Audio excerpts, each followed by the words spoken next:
चीन की बस एक ही पॉलिसी रही है, एक ही नीति रही है, दूसरों की जमीन कैसे हड़पें और कैसे अपना रकबा बढ़ाएं। और यही वजह है कि चीन साउथ एशिया से लेकर पूर्वी साउथ एशिया तक हड़प नीति अपनाए हुए है। नेपाल में चीन को लेकर आए दिन विरोध प्रदर्शन होता है कि चीन नेपाल के 2 जिलों की जमीनों पर कब्जा करके बैठ गया है। ठीक उसी तरह साउथ चाइना सी में जापान, इंडोनेशिया, मलेशिया, फिलीपींस और ताइवान सभी देश चीन को लेकर टेंशन में है, क्योंकि चीन वहां भी अतिक्रमण कर रहा है। उसके साथ ही चीन लद्दाख में पिछले 5 महीने से जमीन हड़पने की कोशिश कर रहा है, लेकिन भारत समेत सभी दक्षिण एशिया के देश चीन को मुंहतोड़ जवाब दे रहे हैं। इसके साथ ही चीन पूरी दुनिया में कोरोना फैलाकर पहले ही दुनिया की सांस फुला रखा है और ऊपर से अपनी साम्राज्यवाद नीति से टेंशन बढ़ा रहा है। नतीजा क्या हो रहा है आप देख ही रहे हैं। चीन हर बार मुंह की खा रहा है और दुनिया के कई देश चीन के दुश्मन होते जा रहे हैं। और अब ऊपर से चीन ने अपनी साम्राज्यवाद नीति से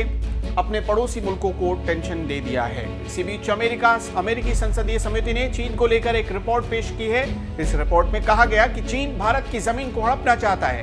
पेश की गई टास्क रिपोर्ट में बताया गया कि चीन की वजह से खतरनाक माहौल बन रहा है और अगर यही माहौल रहा तो युद्ध को कोई नहीं रोक सकता। यह रिपोर्ट अमेरिका के निचले सदन प्रतिनिधि सभा में रखी गई और इस रिपोर्ट का नाम रखा गया चाइना टास्क फोर्स। इस रिपोर्ट में आगे कहा गया कि चीन हांगकांग की नागरिकों की नागरिकता को खत्म कर चुका है और चीन ने अपने यहां बसे उइगुर मुसलमानों की हालत जानवरों से भी बदतर कर दी। इसके साथ ही साथ चीन तिब्बतियों को भी खत्म कर रहा है। पूरी दुनिया की संस्थाओं और कमेटियों का कहना है कि चीन समुद्र को भी खत्म करने की कोशिश कर रहा है और भारत की जमीन पर कब्जा करने की कोशिश कर रहा है। इसके साथ ही चीन समुद्र में अपनी बादशाहत को कायम करने के लिए अपनी ताकत के बल पर समुद्र का रास्ता रोक रहा है, जिससे आने वाले समय में जहाजों से टैक्स वसूले जा सके।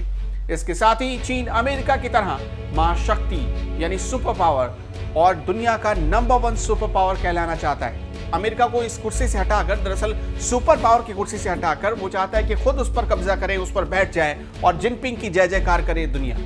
इसी भ्रम में चीन अपनी जाल में घिरता जा रहा है और अब ऐसा ही हो गया कि चीन का दुनिया में कोई भी देश साथ देने को तैयार नहीं, किसी भी देश का उसे साथ नहीं मिल रहा और अब चीन विश्व पटल पर अलग थलग पड़ता जा रहा है। उसकी जो अपनी पॉलिसी रही है उसी की वजह से, लेकिन चीन को इससे कोई फर्क नहीं पड़ता। अब रिपोर्ट में यह भी बताया गया कि चीन को रोकना जरूरी है और अगर चीन की लालच को नहीं रोका गया तो इंसानियत के लिए खतरा हो सकता है। तो आप समझ सकते हैं अमेरिकी संसदीय रिपोर्ट में क्या कहा गया और इसका कितना गहरा असर निकल कर आ रहा है।